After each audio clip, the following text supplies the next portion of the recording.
Kia ora koutou. Thank you for being here. I am joined by Green Party musterer Ricardo Menendez-March and the chair of Te Māpā Waka, our party's Māori and Pacifica caucus, Te Anō Toiono. The Green Party has a proud track record of advocating for people and planet. It is why we exist. Protecting our planet and caring for our people are core to who we are.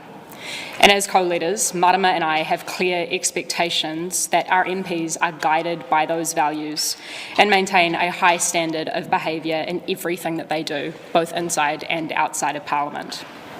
This is why, following the conclusion of the expert, independent investigation into the allegations surrounding Darleen Tana, Marama and I recommended to caucus that we request her resignation as a Member of Parliament. Our Green caucus unanimously agreed. It is our view that the final report from this investigation sets out multiple ways that Darleen Tana's conduct has fallen far short of the expectations that myself and Marama have as Green co-leaders and of the values of the Green Party. To outline the facts of the past 48 hours or so for you all as clearly as possible, Party leadership received the final independent expert report at approximately 9:30 p.m. this past Friday, the 5th of July. A caucus meeting was called the very next day on Saturday, the 6th of July at 1:30 p.m. All MPs were provided with the report to inform discussions at this meeting.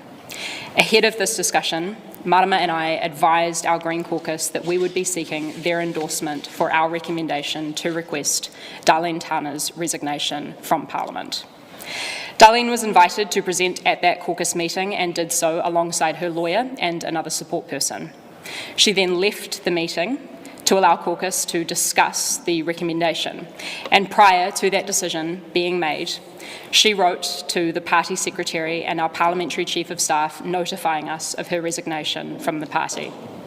After being told of her resignation as a party member, caucus proceeded to unanimously endorse the recommendation of the co-leaders to request the resignation of Darleen Tana, not just from the party, but from Parliament as well.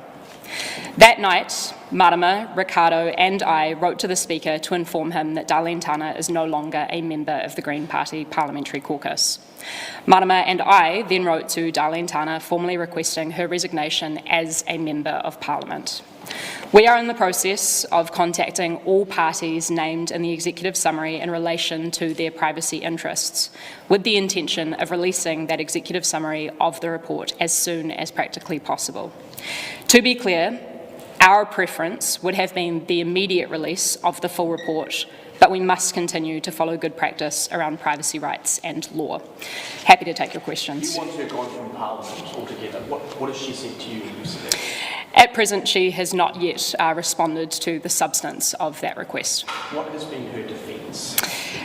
Look, I'm not in a position to disclose confidential conversations that occurred at caucus, and I would say that those are questions that I believe that you are now in a position to put directly to her. Can you give us a bit of a, you can't release the full report today, can you give us a bit of a sense of what it found? It found that the behaviour of Darleen Tana falls far, far short of the expectations that myself, Marama, and obviously our caucus have.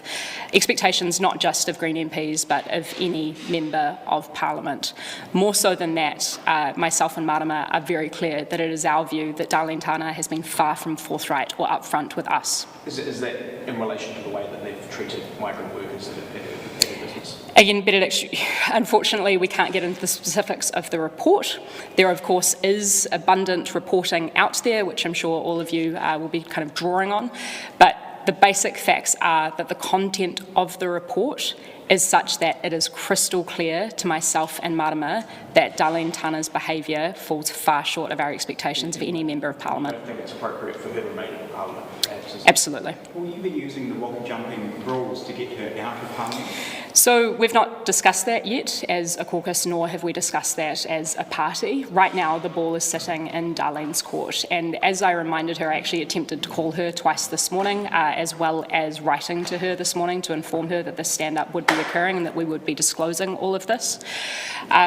we believe that the best way to minimise any more harm and any collateral damage is for Darleen to resign. Are you worried that she will stick around? Sorry? Are you worried that she will stick around and use the ability to still be an MP to sort of... Look, at this point in time, what I'm expressing to you really clearly is the actions that we have undertaken in just over 48 hours since we received the report at 9:30 p.m. on Friday night. What happens next? The ball is presently in Darleen's court, and we continue to reiterate to her that she should resign from Parliament. Sorry, Ben? Does the substance of the report give rise to any police referrals? Not in a position to speak to that, but you'll be aware that per, I believe, the Verve magazine issue, that there has been a referral from the Electoral Commission to police, but that sits apart from this report. Can I also say, obviously, this is taking an incredibly long time. Did you, on the basis of form a judgment that this was a likely outcome at the start of this investigation and investigation? Look, if I knew back then what I knew now, of course we wouldn't have had to have undertaken this independent expert investigation, but what's really clear is that Darleen Tana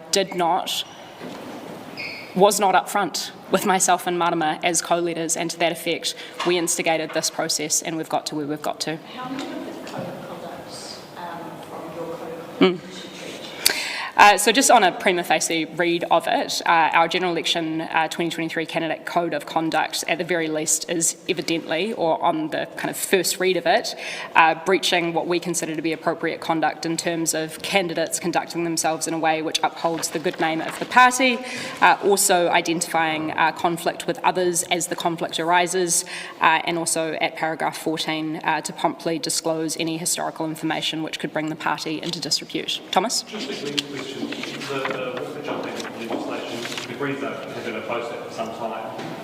Is it not been off the table as a method for you to use because of your previous opposition to it, or are you open-minded to potentially using it? Look, I'd say it's just something that we haven't discussed. I mean, at the starting point here, we are dealing with a situation that the party has never been confronted with in terms of the severity of these allegations and the process that we had to undertake as a result of that. So as far as next steps go, I can tell you very clearly that we are hoping that Darleen does the right thing here and resigns as a Member of Parliament.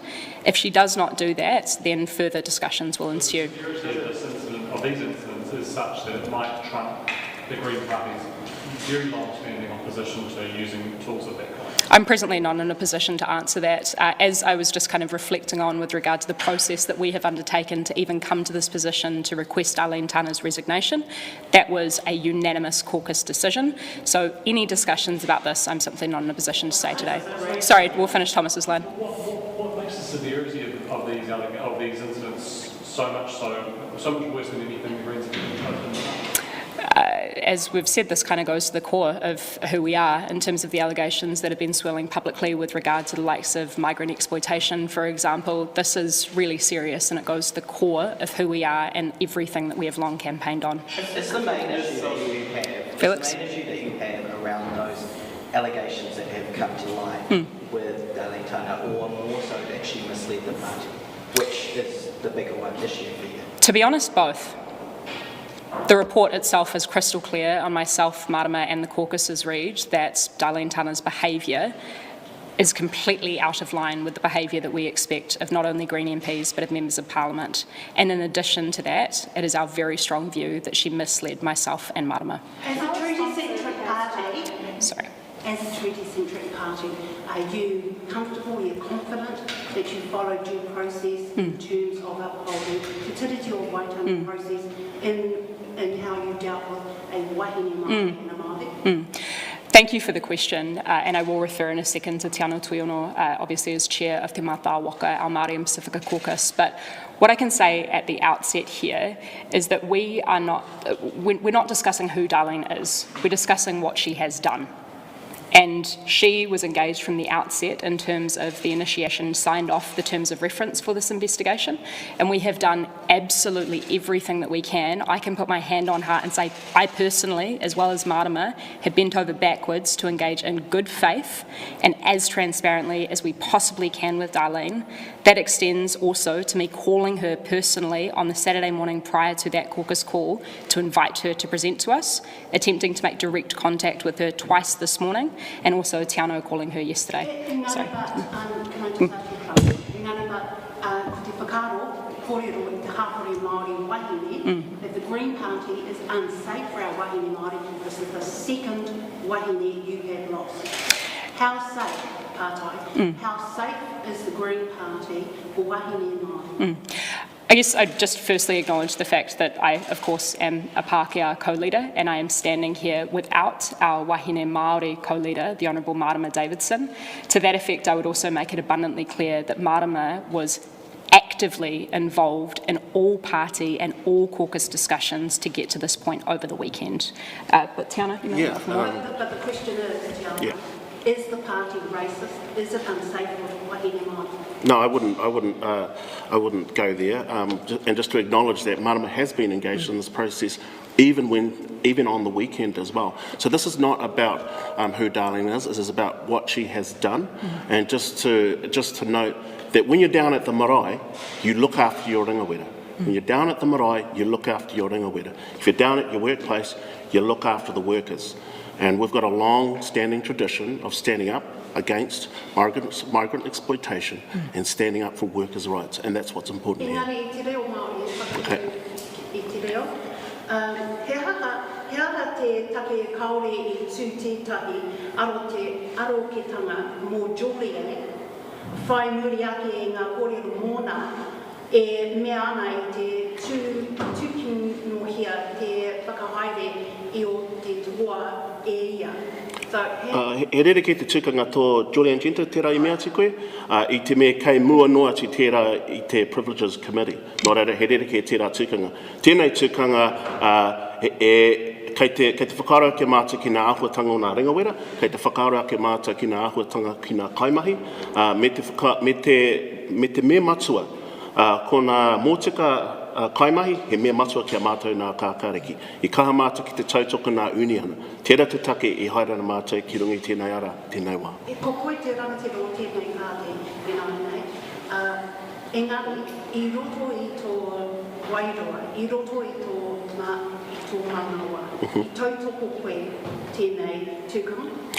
Tino, kaha tautoko kia Chloe Rawa ko Marama. I te mea hara tēnei me te māma te hautu tēnei o nā waka, engari kaha tautoko tā rātou I whakatau ai. Chloe, Mark? knowing what you know now, do the Green Party's candidate selection procedures need to be looked at again? Yep. I want to be really clear that Darleen should have declared this, and she did not do so. So that's the first and most important thing here. What that then kind of prompts the question of, as you allude to, Mark, is the tightening up of those candidate selection processes where somebody doesn't potentially declare something that they should have. And that's a live process which is currently underway for the party reviewing those candidate selection processes right now. And myself and Marama are, as you can expect, very involved in that.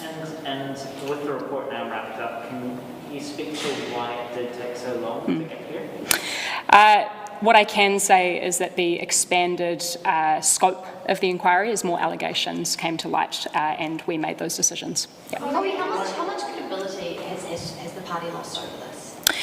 Look, I would say that in our actions over the past 48 hours or so and receiving the report at 9:30 p.m. on a Friday night, swiftly making a decision and all engaged deeply in the content and substance of that report and coming to the conclusion that we utterly reject the behaviour as outlined and being completely out of step with what we expect not only of a Green Party MP but a Member of Parliament entirely, makes it clear to New Zealanders where we stand here.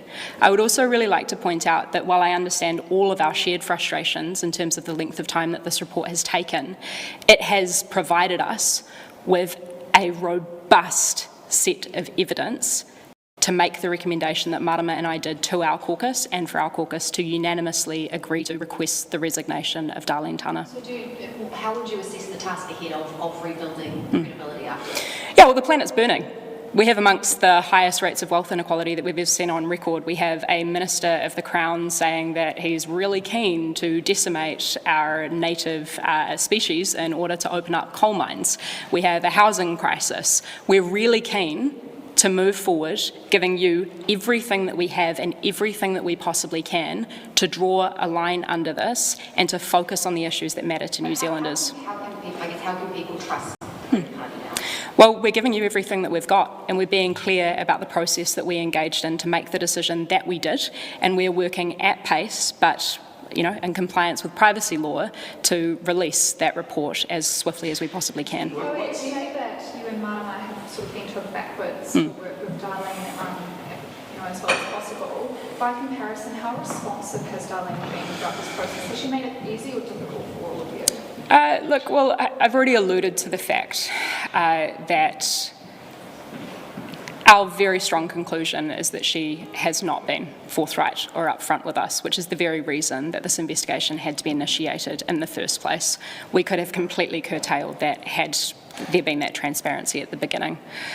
I'm not in a position to disclose confidential conversations, of course, and I continue to be of the view, and I would actually put the ask out to Darleen to please resign, to minimise the collateral damage and the harm here to the Green Party kaupapa that all of us profess to uphold. Can you give us any sense of her position?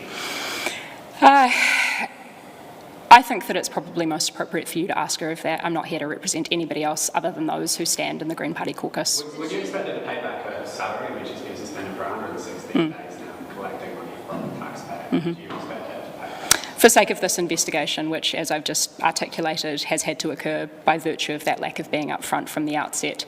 Again, I'd say that that's a very appropriate question for you to ask her. When did she get the report at the same time as you?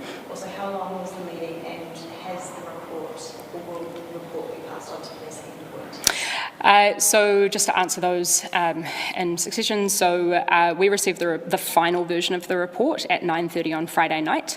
I sent the report directly to Darleen off the back of a conversation early in the morning on Saturday morning, but Darleen had access to a draft version of that report and the ability to kind of input into that for about a fortnight prior.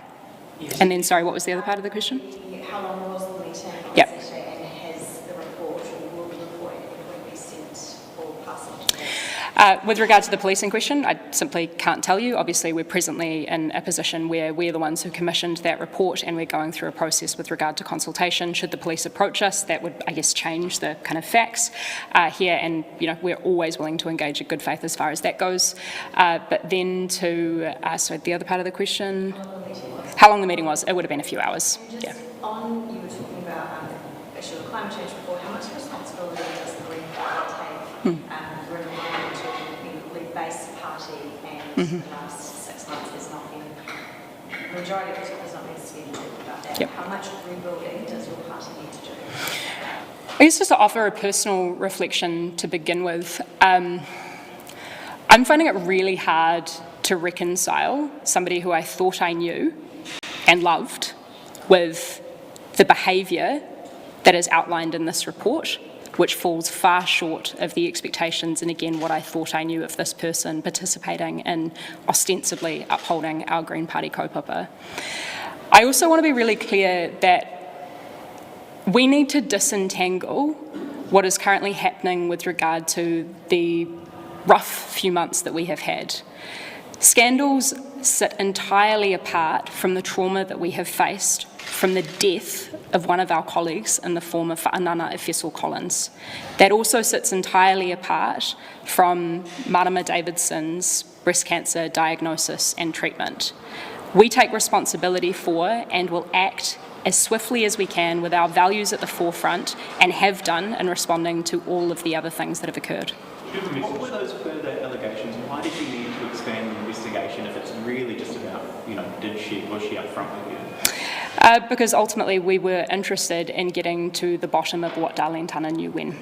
Yeah, but isn't that really the ERA's job? What was the Green Party interest in that, and why then ask the taxpayer effectively to keep her employed, keep her, sitting in Parliament, although not attending?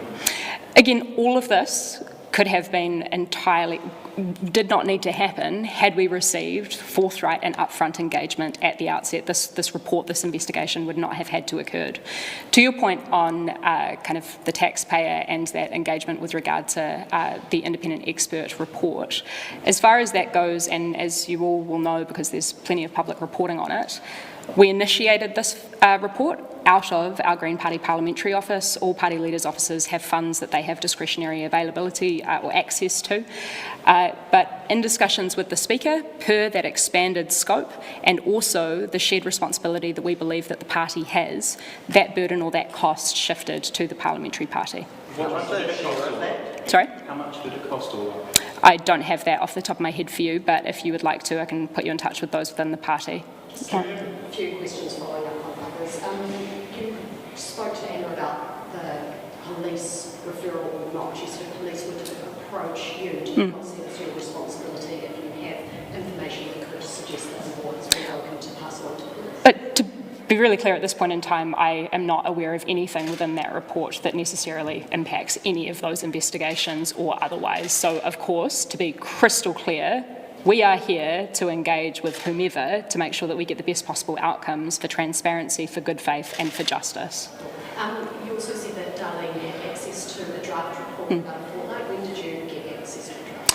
We did not get access to a draft report, so we got the final report at 9:30 p.m. on Friday night, approximately 9:30 p.m. Yep. You also said that she never disclosed in candidate vetting any of this stuff, and she wasn't upfront with you. Can you lay out, I know that you can't talk about the substance of the discussions, but at what point and how many times did you directly ask her about these things, and did she directly say? Multiple times.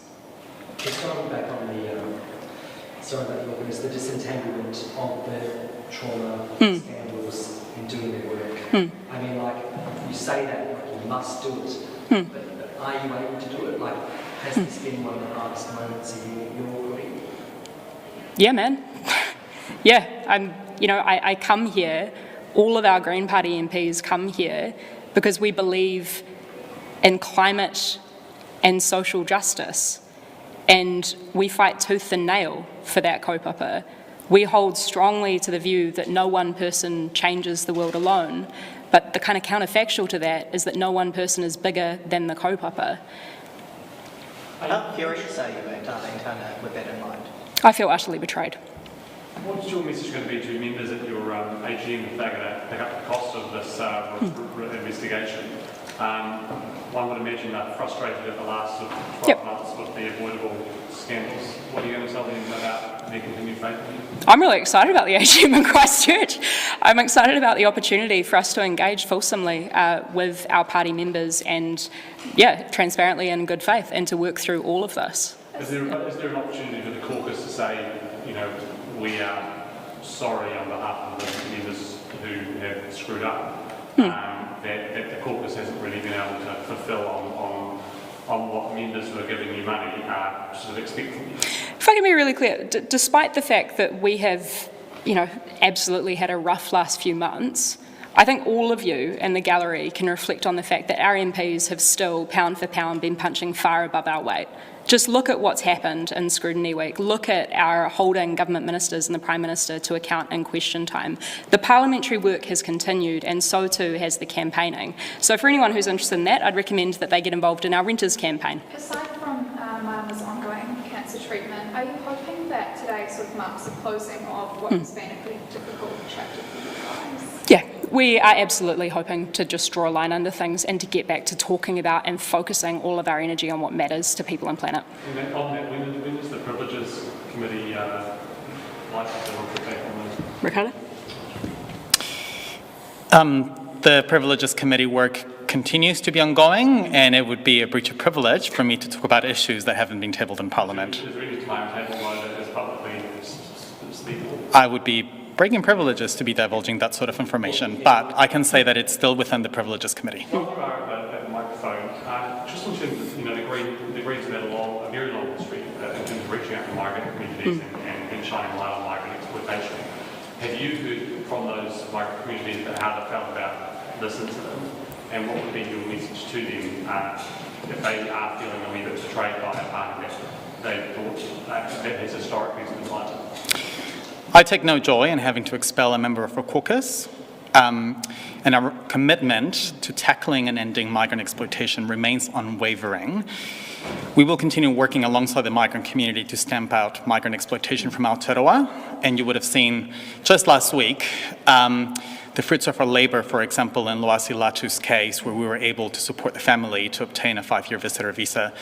That work continues, and I'm committed to ensuring that we continue to hold the trust of a community that has been underrepresented in Parliament. But just with your spokesperson, when you are going out and speaking to those communities, as a spokesperson, are you hearing anything from them about this, that they're frustrated with it, or maybe they're not? Migrant workers expect every single one of us to have their backs and to not give any space to migrant exploitation. So that work has been my commitment since my beginning of my parliamentary career, and it will continue being the priority of our Green Party caucus.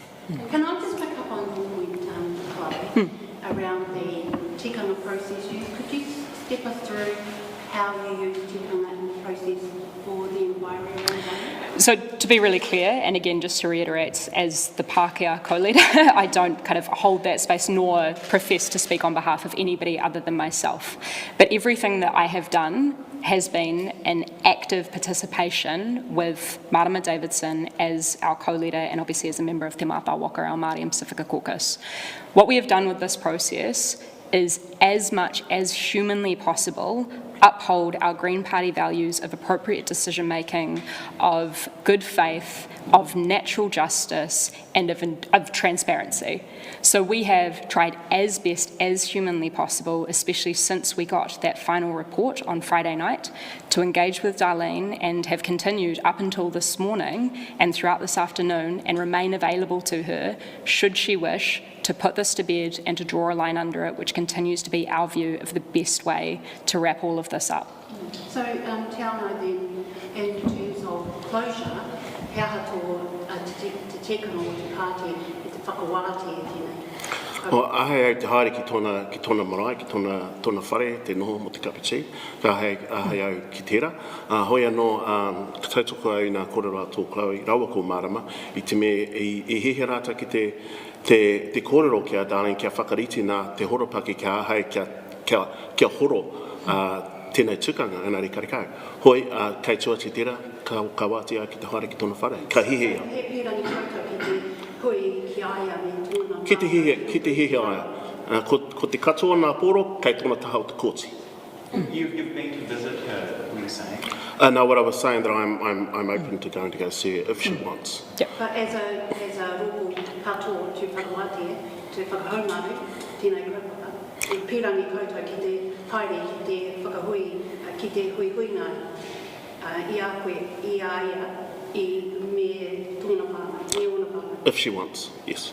Sorry if this is asking individually themselves, but have there been any specific offers of support throughout this? I understand that the transparency and the engagement, but any specific offers of support to Darleen through this process, or now that it is coming to a close, I appreciate also she's making this caucus, but what duty of care do you have? So this is where, in reaching out to Darleen and again seeking to have her input at the top of that caucus meeting, in which of course we were effectively discussing her fate as a Green Party MP, she made the decision to remove herself as a Green Party MP prior to us getting to the opportunity to come to a conclusion on the co-leader's recommendation to request her resignation, and all caucus members were informed of that as that happened and decided to proceed.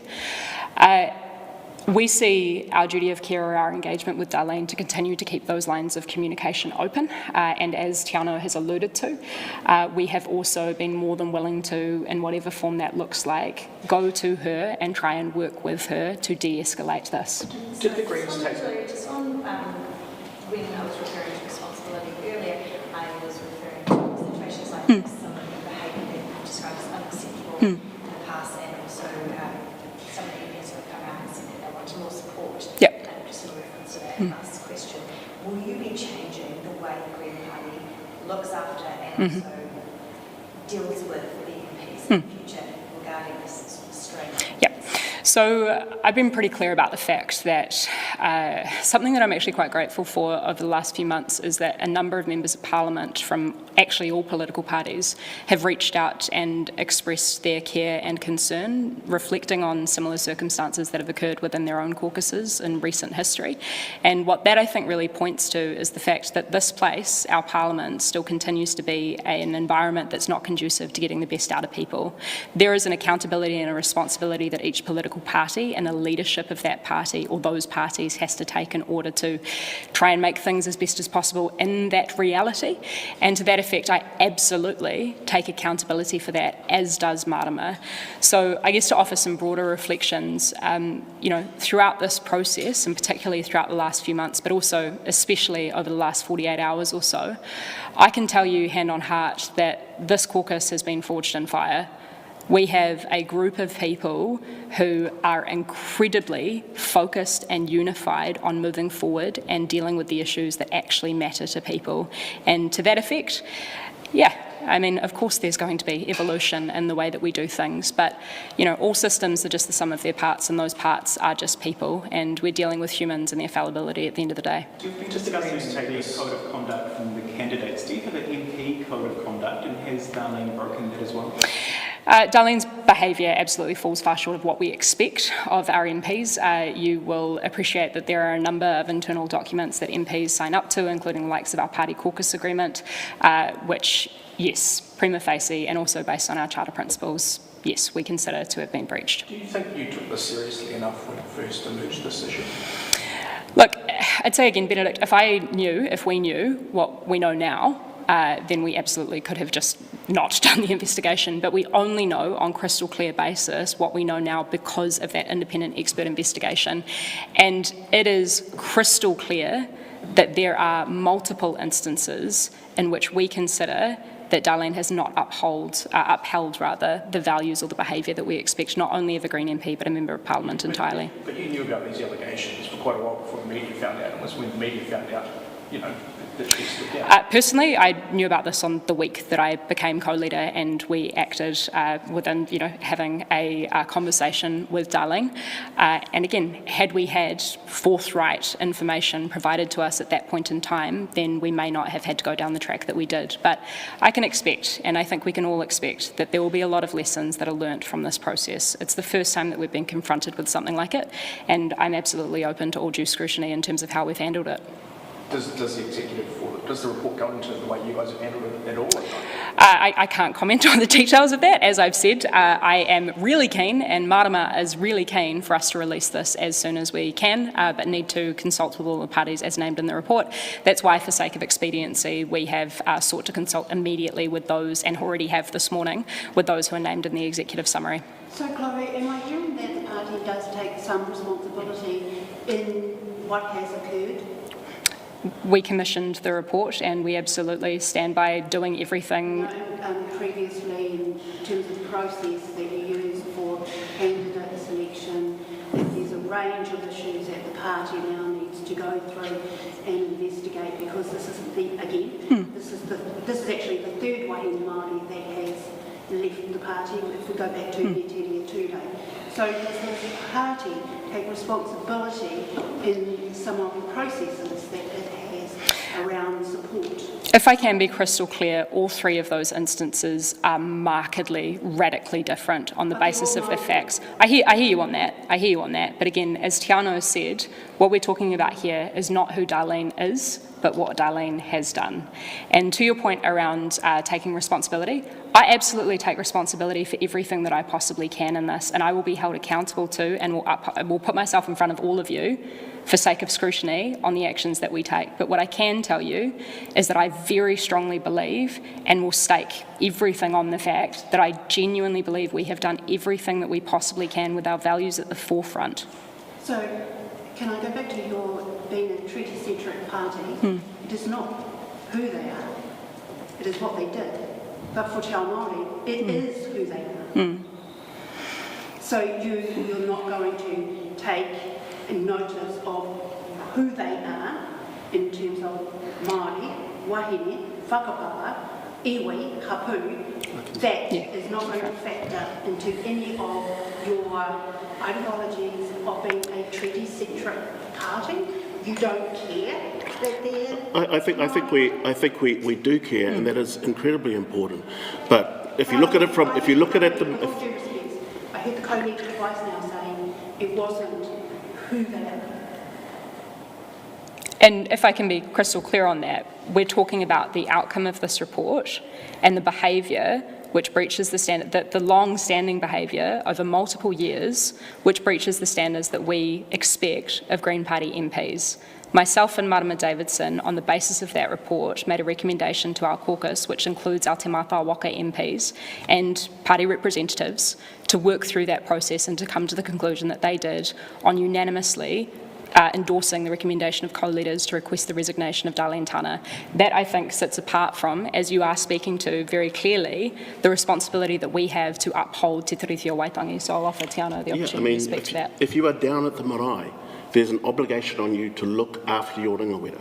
If you are down at your workplace, there's an obligation of you to look after your kaimahi. That tikanga follows from here to there as well. And I think that's really important for us to put at the centre of this, our stand against migrant exploitation. With that in mind, we go into the situation with Julian Gento, and you said that was Dedicare. In Ngāti, physical holding of a constituent is not the same. You do not prioritise that. That is before the Privileges Committee. Yes, but no party inquiry.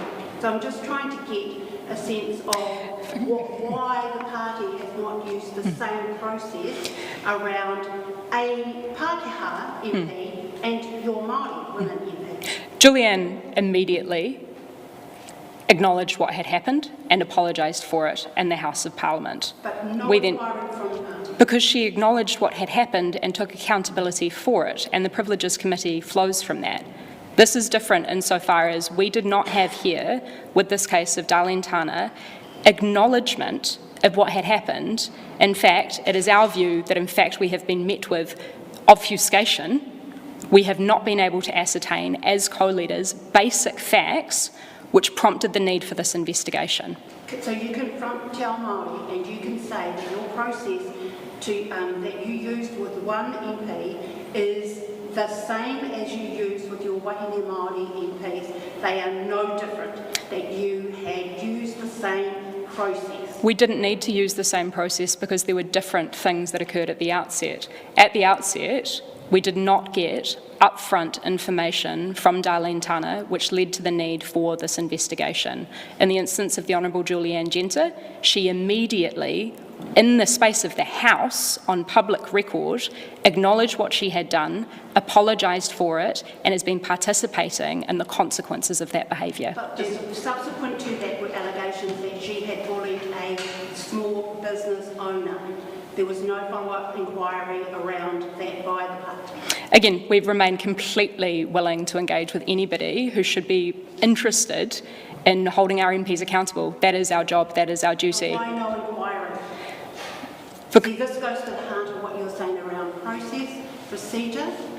So I'm just asking, why no inquiry on an allegation from a small business owner that she was bullied and physically touched by the Honourable Julianne Genter versus this situation? If I can just, again, to address this directly, and I don't think that it needs to go around in circles, we are more than willing to engage directly with that business owner should she be looking for consequences from her allegations. Is it tenable for Darleen to return to Parliament? Would you be happy to sit behind her as an independent MP? We've requested her resignation. What would you do if she returns to Parliament, wants to remain here? Honestly, what we are dealing with today and what we are telling you is about the actions that we have undertaken in the last 48 hours or so. It is our caucus's unanimous view that Darleen Tana is at this point not fit to be a Member of Parliament. The ball is in her court as to whether she accepts that request for her resignation. As to what comes next if she does not, well, look, in the same way that we are in front of you right now, answering questions and being subject to due public scrutiny, I would expect the same would occur there. Just a clear response. We had asked her for her response by midday Sunday. Just a clarification on the cost of the report. Is it correct that the first 40,000 was paid for from the bulk allowance? Right? From the Green Leader's office, yes. Right, and then the rest has been paid for by the Green Party, yeah. But you don't know how much over and above 40 grand? Again, that sits with the party, yeah. To enact the legislation to remove her from Parliament, can I just ask the Green Party, should that ever happen, would the Green Party only need votes from within your caucus, or would they have to go to Again, I don't actually know because we haven't discussed what that would look like for us to do anything like that. If Darleen Tana does decide to stay in the House, would you welcome her support vote? Thousands of Green Party volunteers mobilised across this election campaign to gain the trust of more than 300,000 New Zealanders to vote to enable us to have 15 Green Party MPs in this Parliament to fight every single day for people and for planet. So it is my clear view, it is me and Marama's clear view, that those 15 seats, particularly those list seats, were enabled by a people-powered campaign and the trust and the faith that people put in our principles, in our values, and in our policies. What we are telling you today is that myself and Marama, as co-leaders of the party, and all members of our caucus unanimously have said that the behaviour of Darleen Tana falls far short of that we expect of a Green Party MP, but more so of a Member of Parliament. In terms of getting additional seats, Darleen needs to resign for you to be allowed an additional place on the list. How does that? Sorry, you're talking about the technical details of how we would get the seat back? Yeah. That's why we've requested her resignation. As to what occurs if she rejects that, ball's in her court. Have you had a conversation with Benjamin Doyle about the fact that they might be about to be an MP? I personally have not, no. Are they ready to be an MP? Again, I can't comment on that because I have not had that conversation. You know your candidates, though. Yes, we do know our candidates, and yes, Ben is currently pursuing his PhD and has contributed a heap in the educational space over the last few years. So we've got amazing people, and again, this is where we need to be really clear about what our values are and the kind of behaviour that we accept and reject. Cool. Is that it? Thanks, Tane.